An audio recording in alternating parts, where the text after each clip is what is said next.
সময়ের বালিঘড়ির প্রত্যেকটা কণা, পৃথিবীর বুকে ঘটা এক একটা ঘটনা, ঘটনা লাখো লাখো, লেখা সুখে দুঃখে, সেসব জমিয়ে রাখি স্মৃতির সিন্ধুকে।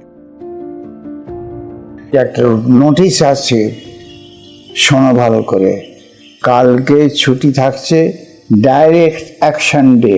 রাসবিহারী বোস যখন শেষবারের মতো জাপান যায়, খিদিরপুর ডকে বাবা রাসবিহারী বোসের সমস্ত মালপত্র তুলে দিয়েছিল জাহাজে, পুলিশ সেজে।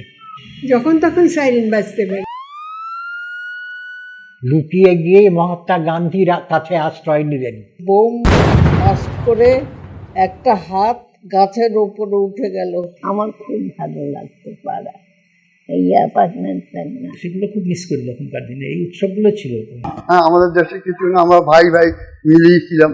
হ্যাঁ, হিন্দু মুসলমান আমরা সব মিলেমিশেই চলছি, আমাদের কোনো আপ করে নেই, যুদ্ধের কোনো পার্টিশনের কোনো আপ করে নেই। রবীন্দ্রনাথ চলে গেলেন যে তখন তো মানে পাড়া সব থমথমে। গুলি করে মেরে দিয়েছে, বলা উচিত না।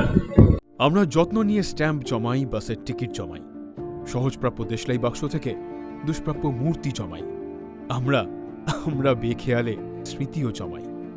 জমতে জমতে সময়ের ভারে খেয়াল করি স্মৃতির বয়স বাড়ে, স্মৃতি হারাতে শুরু করে।